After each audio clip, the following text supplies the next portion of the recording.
Hey guys, it's Teresa. I am 39 years old from Philadelphia. I am 5'6" 3/4", so essentially 5'7", and I'm here for another weekly update.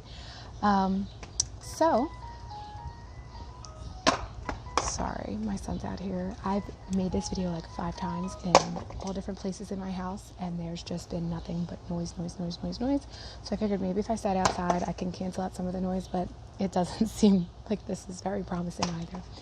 Anyway, my highest recorded weight was sometime in the end of 2011, and I weighed 330 pounds. January 2012, I had a vertical sleeve gastrectomy at Pennsylvania Hospital with Dr. Rinsing, and on that date I weighed 294 pounds. By November 2012, I was down to 165 pounds. I maintained that weight for about 1 week, and I have been up and down ever since. Very large amounts of weight. We're talking about yo-yoing here, not just 20 or 30 pounds, which for some people might be a lot of weight, but I'm talking about 100 plus. This recent bout of regain, July 1st, 2018, I weighed 304.6. Last week I came to you guys, I weighed 161.2. And anyone who watches my videos knows that I said I was going to a party on Sunday and that I was going to partake in whatever I wanted. And today I weigh 164.4, so I am up 3.2 pounds this week. I will say, to prepare myself for this party, I ate extremely clean. My macros were on point. I did a phenomenal job, if I do say so myself. I did not lose any weight. I stayed exactly the same.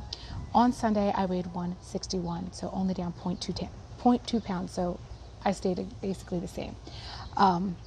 And yesterday I actually weighed 166.8, so I am trending back down, but that's a big amount of weight to gain from one day of excess.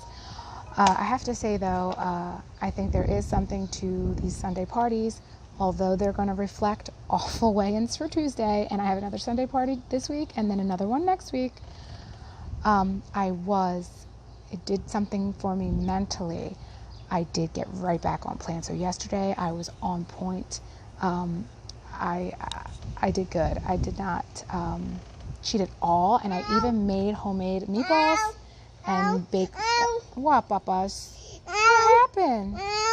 Oh, Daddy. Oh, your lip? You bit your lip? Oh.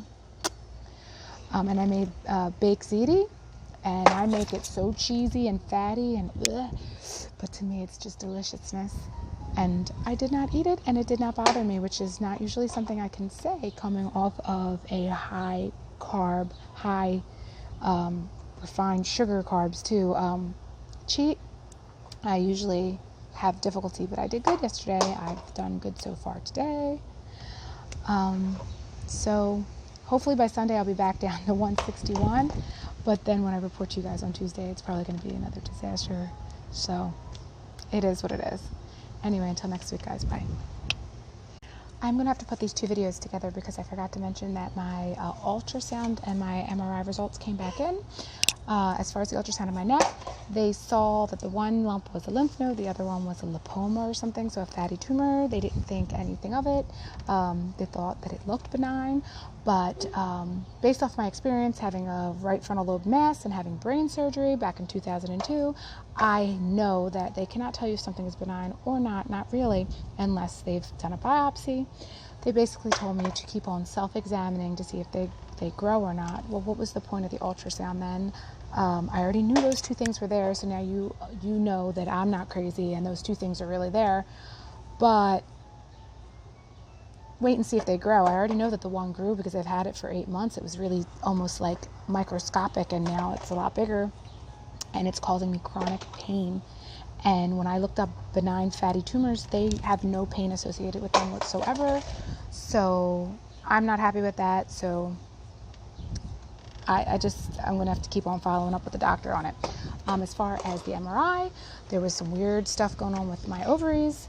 But they didn't seem that concerned about it. They seemed more concerned about a mass that I have in there that I have to have a biopsy on. So I am working on getting an appointment to get that biopsy on that mass.